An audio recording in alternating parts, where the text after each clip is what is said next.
Kembali lagi di Betos ID. Pada kesempatan kali ini kami akan menampilkan alur cerita dari Jujika no Rokunin. Cerita berawal ketika Sun Uruma mengalami perundungan oleh kelima teman sekolahnya, di mana Ushiro Yuga, Madakahiro, Senkoji Katsumi, Kugadaichi, dan Kyo Shigoku mulai merundung Sun ketika dia memasuki kelas 5 SD. Dan alasan dari Kyo Shigoku melakukan perundungan ini adalah untuk pembunuhan. Dia menjelaskan bahwa pembunuhan ini bukan cuma membunuh, melainkan untuk membunuh demi orang lain. Kyo Shigoku ingin melakukan percobaan terhadap Sun di mana dia ingin terus mendorong Sun hingga dia menjadi gila dan melakukan bunuh diri. Meskipun Sun mendapatkan perundungan yang menyiksanya itu, dia selalu merahasiakan apa yang dia alami ini dari keluarganya. Namun pada suatu hari Kakru pun menyadari bahwa kakaknya itu telah berusaha keras untuknya. Dan pada saat itu juga, Sun akhirnya menceritakan apa yang dia alami itu kepada keluarganya. Karena peristiwa itu pula Sun pun berhenti dari sekolah. Dan ketika sebulan setelah Sun berhenti dari sekolah, Sun pun bertemu dengan gerombolan orang yang telah merundunginya itu, di mana pada pertemuannya itu Sun diberitahu bahwa mereka hendak mencelakai keluarga Sun. Kyo Shigoku pun mengatakan bahwa dia hendak membuat suatu adegan kecelakaan kepada keluarga Sun. Dan eksekusi pun berlangsung, di mana ketika keluarga Sun sedang melintasi jalur gunung, Kyo Shigoku membuat sebuah kecelakaan yang mencelakai seluruh keluarga Sun. Tak habis di situ. Setelah Kyo Shigoku mencelakai keluarga Sun, dia juga menyiksa seluruh korban dari kecelakaan itu dan untuk menghilangkan jejaknya itu, Kyo Shigoku pun membakar mobil beserta seluruh korbannya itu. Dan karena kejadian ini kedua orang tua Sun pun dinyatakan meninggal dunia. Dan kondisi dari adiknya itu dinyatakan selamat. Namun meskipun demikian dia diprediksi tidak akan dapat bangun untuk seumur hidupnya. Setelah kematian dari kedua orang tuanya itu, Sun memutuskan untuk tinggal bersama dengan kakeknya. Meskipun kakeknya itu memiliki penampilan yang mengerikan, namun Sun tetap bersikukuh untuk tinggal bersamanya.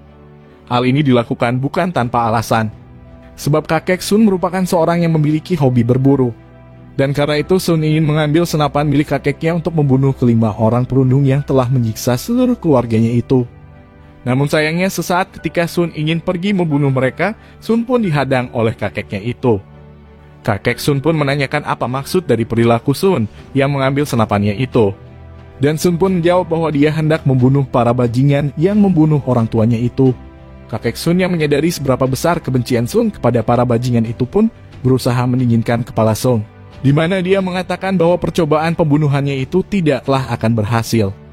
Sebab sebelum dia membunuh mereka, kakek Sun yakin bahwa sebelum dia berhasil membunuh mereka, Sun akan tertangkap polisi terlebih dahulu. Selain itu kakek Sun pun juga mengatakan bahwa membalas dendam dengan menggunakan senapan adalah pilihan yang salah. Sebab dengan cara itu maka balas dendam itu tidak terdapat sensasinya. Dan oleh karena itu kakek Sun pun menawarinya untuk melatih Sun, agar dia dapat membalaskan dendamnya, di mana dalam balas dendamnya itu mereka akan mendapat penderitaan yang layak. Kakek Sun sendiri merupakan anggota dari pasukan khusus yang bernama Pasukan 100 atau disebut juga Kesatuan Kitayama. Kesatuan ini adalah kesatuan rahasia pemerintah Jepang pada Perang Dunia Kedua, di mana tugas dari kesatuan ini adalah untuk mengembangkan senjata biologis. Namun di balik pengembangan senjata biologi ini, terdapat begitu banyak penyiksaan terhadap para kelinci percobaan yang berupa manusia. Sehingga kakek Sun ini begitu paham bagaimana cara untuk menyiksa dan membunuh manusia. 4 tahun pun berlalu dan Sun memasuki sekolah menengah atas.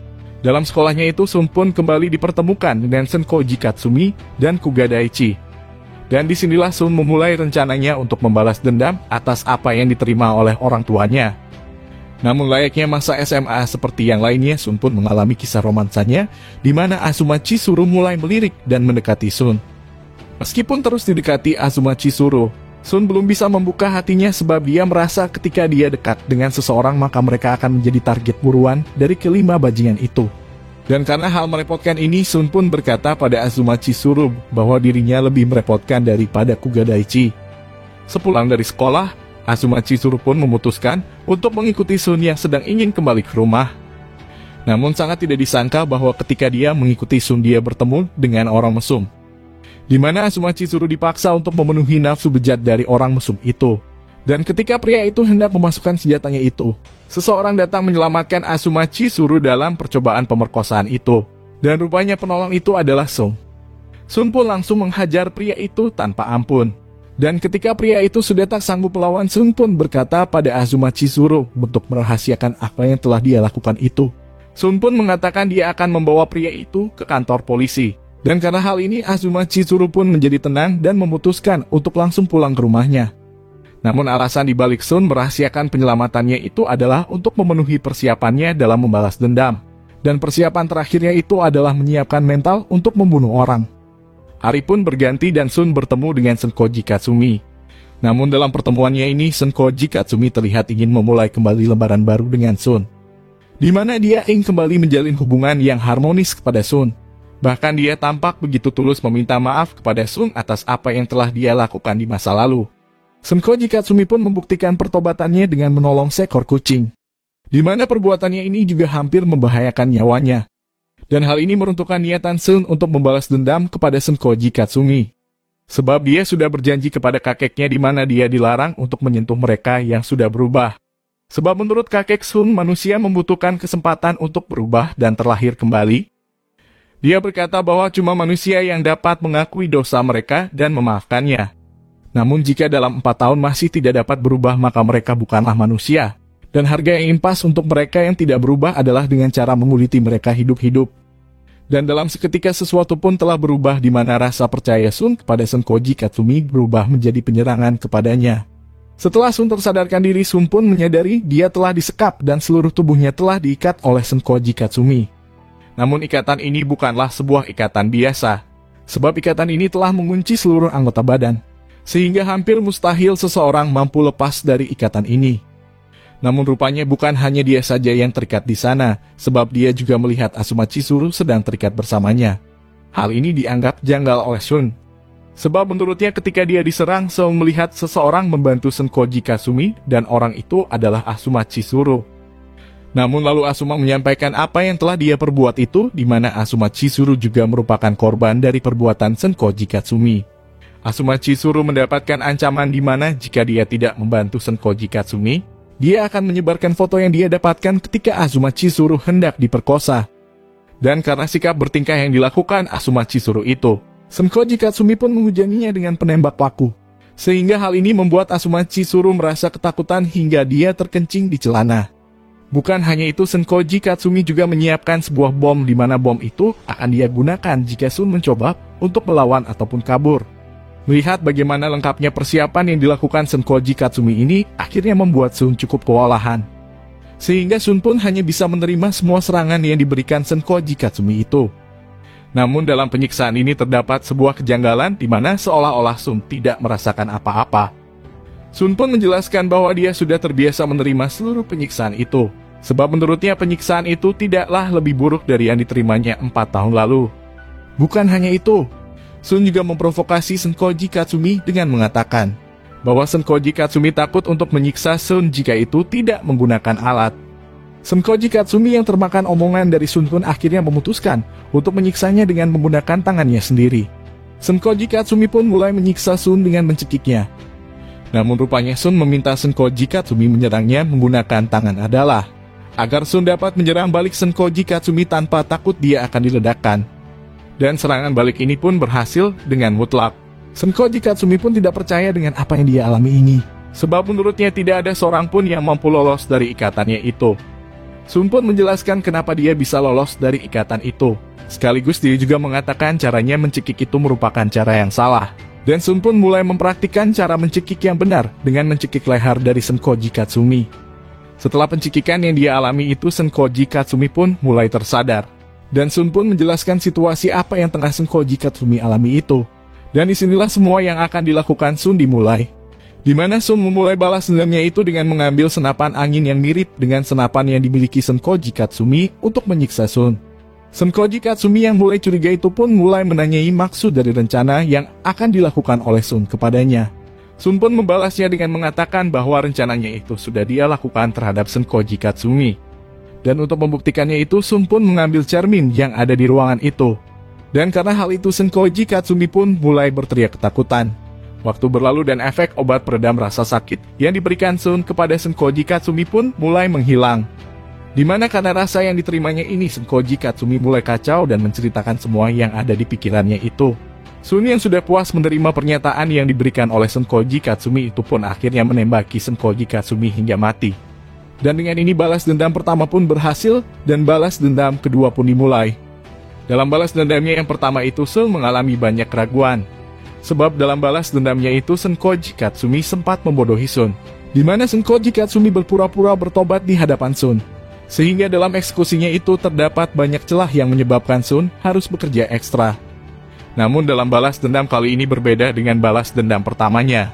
Sebab Ushiro Hyuga merupakan orang yang sangat buruk. Sebab di umurnya yang masih belia itu Ushiro Hyuga sudah menjalankan usaha prostitusi. Bahkan dia juga menjual obat-obatan terlarang. Dan karena hal inilah Sun dapat membunuh Ushiro Hyuga dengan tanpa ragu. Hari pun berganti dan Sun pun mulai mencari informasi mengenai Ushiro Hyuga. Karena pekerjaannya yang merupakan pengelola layanan prostitusi, Sun pun mencoba mencari informasi dengan cara menyewa PSK yang ditawarkan oleh Ushiro Hyuga. Dan tanpa disengaja Sun pun menyewa Asuma Chizuru sebagai PSK. Sun pun tanpa basa-basi langsung menanyakan bagaimana Ushiro Hyuga di mata Asuma Chizuru. Asuma pun menjelaskan mengenai keadaannya yang dipaksa oleh Ushiro Hyuga untuk menjadi pelacur. Di mana Asuma yang dekat dengan Ushiro Hyuga itu pun dibawa Ushiro Hyuga ke dalam tempat prostitusinya. Dan hal ini bukanlah dilakukan sebagai pengunjung. Asuma dibawa ke tempat itu karena Ushiro Hyuga ingin menjual Asuma sebagai seorang pelacur. Bukan hanya itu, Asuma pun juga menceritakan mengenai penyekapan yang dilakukan Ushiro Hyuga terhadap seorang wanita, dan wanita itu adalah Sakuraba Karen. Di mana Sakuraba Karen ini telah dinyatakan menghilang selama berbulan-bulan lamanya. Dan alasan dibalik penculikan Sakuraba Karen ini adalah karena menurut Ushiro Hyuga, Karen merupakan lubang terenak yang pernah dia rasakan di mana cuma dengannya Ushiro Hyuga dapat memuaskan hasratnya. Sehingga Ushiro Hyuga tidak ingin melepas Karen kepada siapapun. Dan dengan alasan inilah Sun memutuskan bahwa alasan untuk membunuh Ushiro Hyuga sudah terpenuhi. Karena keadaan Senkoji Katsumi yang menghilang secara mendadak itu akhirnya membuat Ushiro Hyuga menjadi was-was. Sehingga Ushiro Hyuga pun memutuskan untuk menyiapkan segalanya untuk menghadapi Sun. Hari eksekusi pun terjadi. Sun Urama yang mengetahui bahwa Ushiro Hyuga sudah menyiapkan segalanya itu, akhirnya membuat Sun memutuskan untuk membakar tempat persembunyian Ushiro Hyuga. Dan karena hal inilah seluruh penjaga Ushiro Hyuga memutuskan kabur dan menyelamatkan diri. Karena keadaan yang begitu kacau ini pun akhirnya Sun menyelinap masuk dan menemui Ushiro Hyuga. Dalam pertemuannya ini Ushiro Hyuga memutuskan untuk tidak berbasa-basi, di mana dia langsung berusaha menikam Sun dengan menggunakan pisau yang sudah dia siapkan itu. Namun hal ini merupakan sebuah kesalahan besar. Sebab dengan melawannya Ushiro Hyuga tidaklah memiliki harapan untuk kabur, dan karena alasan itulah akhirnya Sun berhasil mendapatkan Ushiro Hyuga. Dengan tertangkapnya Ushiro Hyuga, maka dimulailah balas dendam yang kedua. Seperti pada balas dendamnya yang pertama, Sun membawa Ushiro Hyuga ke dalam ruangan kosong yang merupakan ruang penyiksaan. Dalam penyiksaannya kali ini Sun memilih menggunakan alat yang bernama pir penderitaan, di mana fungsi dari alat ini adalah untuk memaksa seseorang untuk membuka mulutnya. Dan ketika pil penderitaan ini dibuka perlahan, maka pisau di dalam alat itu akan keluar dan melukai korban dari dalam. Namun pada penyiksaan kali ini Sun tidak memilih mulut Ushiro Hyuga untuk dimasuki pir penderitaan ini. Di mana Sun lebih memilih untuk memasukkan alat ini pada bagian bawah tubuh Ushiro Hyuga. Hal ini dilakukan bukan tanpa alasan. Sebab pada masa kecilnya itu Sun sempat mendapatkan penyiksaan yang hampir serupa dari Ushiro Hyuga. Tidak habis di situ, penyiksaan pun berlanjut pada ronde kedua, namun dalam ronde kedua ini Sun memiliki sebuah kejutan. Di mana dalam kejutannya itu Sun memanggil seseorang untuk membantunya dan orang itu adalah Sakuraba Karen. Karen yang datang dengan hawa kebencian itu pun langsung menghampiri Ushiro Hyuga. Dalam kesempatannya ini Karen pun menanyai Ushiro Hyuga mengenai perasaannya kepada Karen. Tak hanya itu, Karen pun juga berkata bahwa hidupnya sudah hancur dan semua ini adalah ulah dari Ushiro Hyuga. Bahkan dengan keadaannya itu, Karen pun merasa dia tidak lagi layak untuk bertemu dengan keluarganya. Dengan keadaan yang penuh dengan amarah, Karen pun mengeluarkan sebuah alat yang ada di sakunya. Dan alat itu adalah pir penderitaan versi mini. Dan Karen pun langsung memasukkan alatnya itu ke dalam ular milik Ushiro Hyuga. Ushiro Hyuga yang merasa kesakitan itu pun berteriak karena rasa sakitnya. Dan dengan keadaan penuh rasa sakit ini, Ushiro Hyuga pun mengatakan segalanya. Di mana dia tidak pernah sekalipun mencintai Karen. Dan dia selalu bersama Karen adalah karena Ushiro Hyuga merasa lubang milik Karen adalah lubang terenak yang pernah dia rasakan. Dan jawaban ini pun membuat Karen menjadi marah besar sehingga Karen pun membuka pir penyiksaan itu secara lebar-lebar. Karen yang puas melihat Ushiro juga menderita itu pun kemudian memutuskan untuk bunuh diri. Di mana Karen memutuskan untuk menusukkan pir penderitaannya itu ke lehernya. Dan karena hal ini Sun pun menjadi begitu marah dan karena amarahnya yang sudah memuncak itu Sun pun memutuskan untuk membunuh Ushiro juga. Dan dengan ini balas dendam kedua pun dinyatakan sukses. Hari berganti, dan balas dendam pun berlanjut. Dalam mempersiapkan balas dendamnya kali ini, Sun pun tanpa sengaja bertemu dengan Madoka Hiro. Madoka sendiri adalah salah satu dari perundung yang menyebabkan kedua orang tua Sun meninggal. Di mana dalam pertemuannya kali ini, Madoka memberikan deklarasi perang kepada Sun. Sun pun membalasnya dengan memberikan hawa membunuh kepada Madoka. Namun karena posisi mereka yang sedang berada di tempat umum, datanglah Shirakawa Kaname untuk melerai mereka berdua. Shirakawa Kaname sendiri sebenarnya merupakan teman SD dari Sun dan juga Madoka. Di mana Sun pernah membantu Shirakawa Kaname ketika dia mendapat perundungan dari kelima bajingan itu. Dan karena hal ini pula lah Shirakawa Kaname menyimpan perasaan kepada Sun. Dan karena kedatangan Shirakawa Kaname ini pula lah Madoka memutuskan untuk pergi menjauh. Madoka memilih untuk menjauh bukanlah karena dia merasa takut. Dia memutuskan pergi karena sebenarnya Madoka sangatlah menginginkan Shirakawa Kaname. Madoka yang cemburu ini pun membulatkan tekadnya untuk membunuh Sun Urama. Hari berlanjut dan para siswa mempersiapkan festival sekolah yang akan segera dimulai. Sun pun terpilih sebagai perwakilan siswa laki-laki dan Shirakawa Kaname sebagai perwakilan siswi perempuan. Dalam festival kali ini mereka pun memutuskan untuk menampilkan drama Romeo dan Juliet, di mana Sun berperan sebagai Romeo dan Shirakawa Kaname berperan sebagai Juliet. Persiapan pun selesai dan festival sekolah segera dimulai.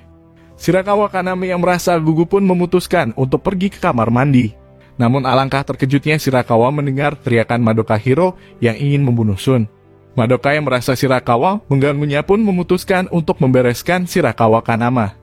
Merasa Shirakawa Kaname terlalu lama berada di kamar mandi, Sun pun menjadi curiga dan memutuskan untuk mencari Shirakawa Kaname. Namun saat Sun menemukan Shirakawa Kaname, dia melihat Shirakawa Kaname tampak begitu kacau. Dan ternyata Madoka yang tadinya membereskan Shirakawa Kaname, dia menganiaya sekaligus memperkosa Shirakawa Kaname.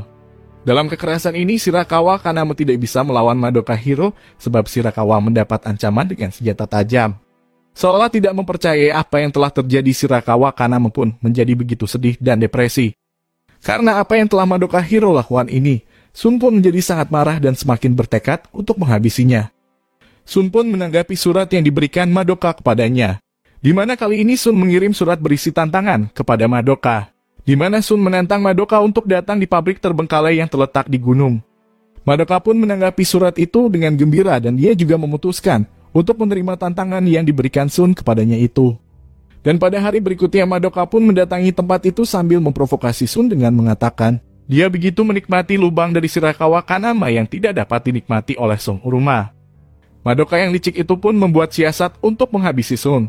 Di mana siasatnya itu adalah mengelabuhi Sun dengan suaranya yang sebenarnya itu adalah suara rekaman yang sudah dia siapkan. Dan karena persiapannya itu Madoka pun kemudian menikam Sun yang tidak melihatnya itu. Namun Sun yang mengetahui Madoka itu merupakan seorang yang licik. Sun pun berbalik mengelabuhi Madoka dengan menghajarnya dari belakang. Dan disinilah awal penyiksaan untuk Madoka dimulai. Sun pun memulai penyiksaannya. Di mana dalam penyiksaannya kali ini Sun memilih memasangkan skruptum pada ibu jari Madoka. Sun pun menanyai Madoka mengenai perbuatannya yang telah menghancurkan kehidupan Shirakawa Kaname. Madoka pun membalasnya dengan hujatan, di mana dia tidak terima karena Sun memanggil Shirakawa Kaname dengan nama panggilannya. Madoka pun mengatakan bahwa Shirakawa Kaname adalah gadisnya sehingga Sun tidak layak untuk memanggil Shirakawa Kaname dengan nama panggilannya. Sun yang terpancing emosinya pun memulai penyiksaan itu di mana Sun mulai mengencangkan skruptum untuk menghancurkan ibu jari Madoka. Sun pun juga menjelaskan bahwa alasannya menggunakan metode ini adalah untuk menghilangkan setan yang ada pada diri Madoka. Dan karena sikap Madoka yang seolah-olah menantang Sun, Sun pun memutuskan untuk benar-benar menghancurkan kuku dari ibu jari Madoka dengan menggunakan alat skruptumnya itu. Karena kuku dari Madoka yang sudah hancur itu, akhirnya Sun melepas skruptum itu dari tangan Madoka. Sekaligus dia juga menyiapkan alat penyiksaan yang kedua. Namun Madoka yang melihat ini adalah kesempatannya pun memutuskan untuk kabur dan berusaha melepaskan diri dari tali yang mengikatnya itu. Madoka yang berhasil lepas dari ikatan itu pun langsung lari pergi dari tempat itu. Namun hal aneh pun terjadi di mana Madoka tidaklah dapat berlari. Dan setelah dia melihat kakinya itu, dia sadar bahwa jempol kakinya itu lepas dari kakinya. Madoka yang kesal atas perbuatan Sun itu pun kemudian memarahinya sambil berkata bahwa hanya Madoka lah yang berhak untuk menghancurkan manusia. Sebab dia sudah pernah menghancurkan seluruh keluarga dari Sun. Juga dia sudah menghancurkan Shirakawa Kanama. Sehingga Madoka pun merasa bahwa Sun tidak layak untuk menghancurkannya. Setelah mendengar ocehan dari Madoka, Sun pun melanjutkan penyiksaannya itu, di mana Sun menyeret Madoka pada alat penyiksaannya yang kedua. Dan alat penyiksaan yang kedua ini adalah alat bernama Rat, di mana alat ini akan menarik kaki dan tangan dari Madoka, sehingga seluruh tubuh dari Madoka akan tertarik dan menghancurkan seluruh sendi kaki dan tangan Madoka. Tidak hanya sampai di situ, Sun pun melanjutkan menarik tubuh dari Madoka hingga kulit dari Madoka mulai robek. Dan dia perlahan-lahan menariknya lagi hingga tangan Madoka putus karena efek dari tarikan itu. Balas dendam ketiga pun dinyatakan berhasil. Hari berganti dan Madoka Hero dinyatakan menghilang. Selain itu Shirakawa Kanama pun yang menjadi korban dari perbuatan Madoka juga memutuskan untuk berhenti sekolah. Sun yang mendapat kabar bahwa Shirakawa Kanama keluar dari sekolah itu pun langsung menghampiri rumah dari Shirakawa Kanama. Di mana kedatangan Sun kali ini adalah untuk meminta maaf atas dirinya yang tidak bisa melindungi Shirakawa Kanama. Selain itu Sun pun juga berkata bahwa dirinya telah membunuh Madoka.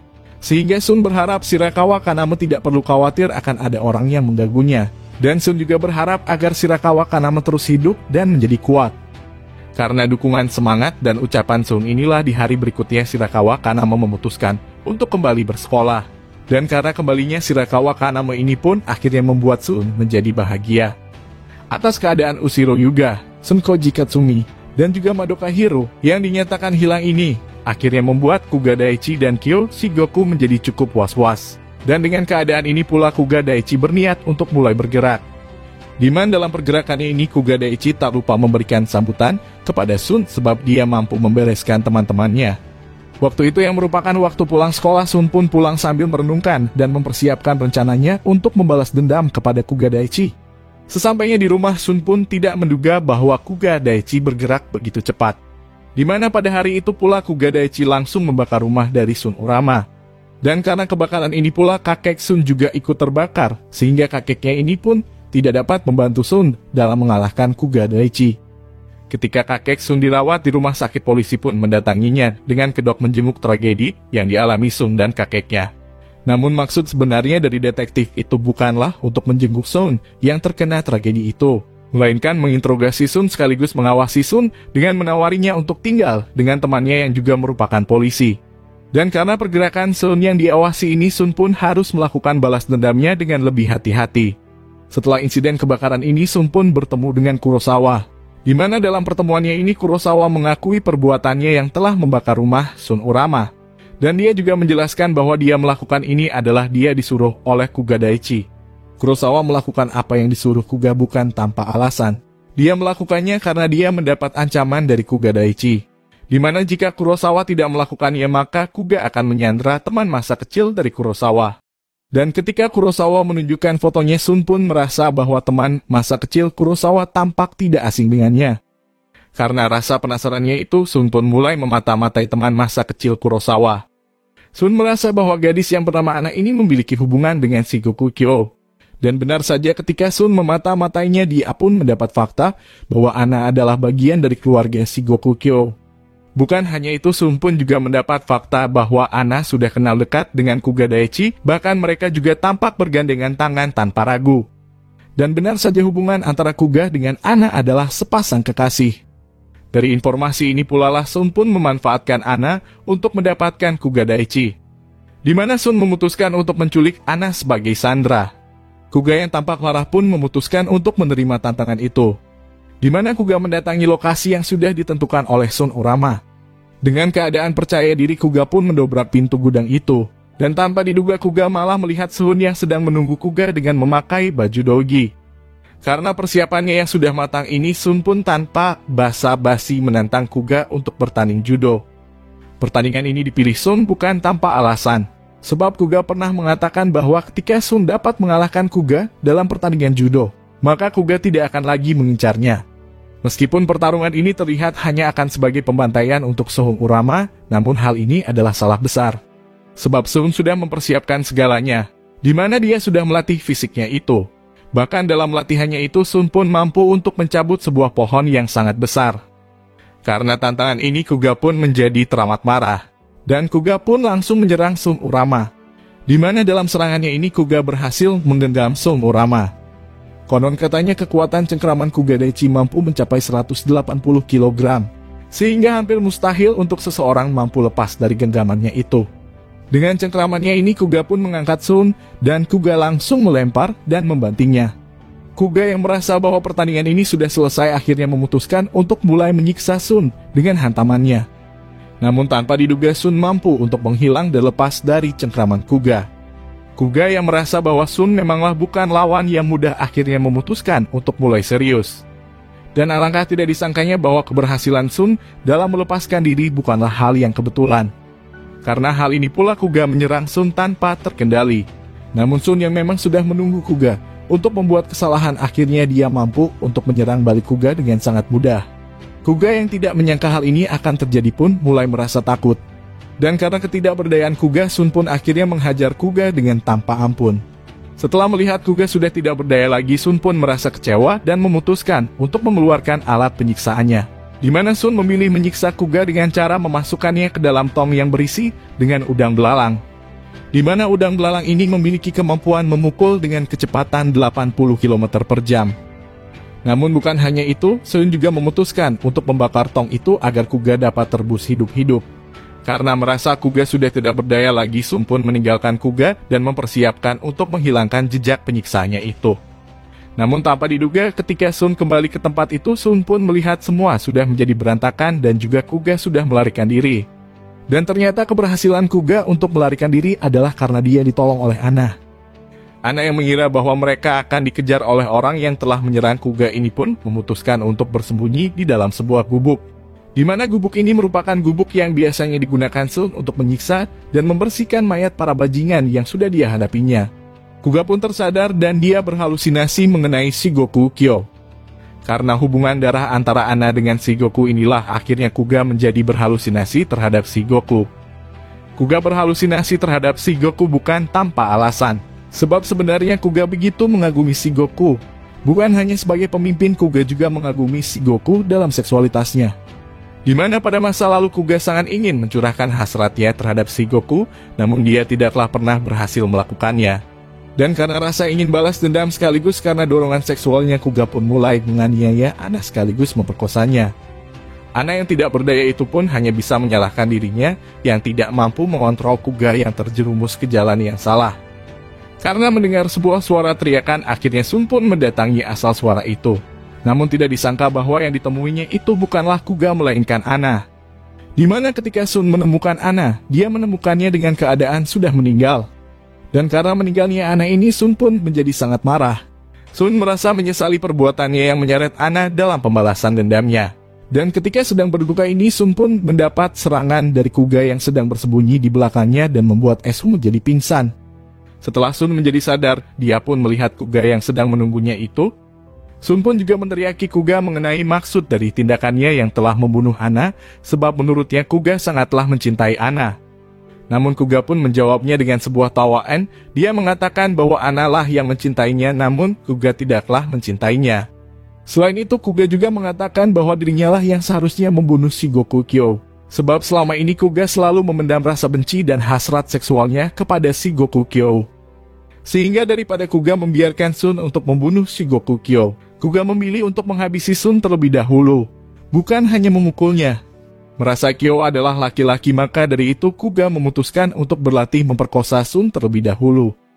Namun ketika Sun dilempar oleh Kuga, Sun pun mendapatkan kesempatan untuk melepaskan diri. Dan karena hal ini pula, Sun pun tanpa basa-basi langsung menghabisi Kuga dengan cara memukuli wajah Kuga dengan sebuah batako. Namun tiba-tiba pintu pun terbuka dan terdapat polisi yang melihat keadaan Sun sedang menghancurkan kepala Kuga. Dan benar saja ternyata selama ini feeling dari polisi ini benar. Dia meyakini bahwa hilangnya ketiga orang sebelumnya berkaitan dengan Sun yang membalas dendam. Si polisi ini pun berusaha meraih Sun dan mengembalikannya ke jalan yang benar. Dan saat polisi itu menawarkan bantuannya, Sun pun langsung meraih lehernya. Sun pun mengatakan bahwa dia belum bisa berhenti dari tindakannya ini, sebab balas dendamnya itu belumlah berakhir. Dan si polisi itu pun hanya bisa merenungi perbuatannya yang tidak mampu untuk menyelesaikan kasus terbunuhnya orang tua Sun itu. Sehingga mengakibatkan Sun berubah menjadi monster yang tidak dapat dikendalikan. Setelah meninggalnya ketiga orang itu, Sun pun memutuskan untuk langsung menghilangkan barang bukti, di mana dia melarutkan ketiga orang itu hingga menghilangkan semua daging yang melekat. Dan pada penghilangan jejak ini, Sun pun berasa begitu tertekan, sebab ia merasa begitu bersalah di mana dia telah melibatkan orang lain hingga orang itu meninggal. Bukan hanya itu, Sun juga menyesal karena telah membunuh orang yang tidak bersalah. Hari berganti dan balas dendam pun berlanjut, di mana dalam balas dendamnya kali ini Sun hanyalah harus berhadapan dengan Shigoku Kyo saja. Karena tidak mau berlama-lama, Sun pun langsung memulai penyidikannya. Namun dalam balas dendamnya kali ini, Sun merasa akan sedikit kerepotan. Sebab dengan reputasi Shigoku Kyo yang begitu sempurna itu, Sun merasa sulit melacak kebusukan dari Shigoku Kyo. Bahkan ketika Sun memata-matai Shigoku Kyo, dia juga sempat kehilangan jejak. Dan ketika Sun kehilangan jejak itu, Sun pun mendapat kabar bahwa adiknya itu telah sadarkan diri. Dengan penuh rasa bahagia, Sun menghampiri adiknya dan mengungkapkan rasa bersyukurnya itu. Namun tiba-tiba terdapat seseorang yang juga mengucapkan rasa syukur atas keadaan Kakeru yang membaik itu. Dan orang yang mengucapkan adalah Shigoku Kyo. Sun pun langsung menanyai maksud dari kedatangan Shigoku Kyo itu. Shigoku pun menjawab bahwa tujuannya ada di situ adalah untuk menjenguk subjek penelitiannya, di mana subjek penelitiannya ini telah berhasil membunuh keempat temannya itu. Shigoku Kyo pun juga ingin melihat perubahan dari Sun, di mana Shigoku langsung meraih leher dari Sun Urama. Namun tampaknya Sun pun tidak dapat merespon atas tanda bahaya yang terjadi itu, di mana Sun pun hanya bisa mengingat masa lalu mengerikan yang pernah menimpanya itu. Dan demikianlah alur cerita dari Jujika no Rokunin. Dan nantikan part 2-nya hanya di Metos ID. Thank you for watching and goodbye.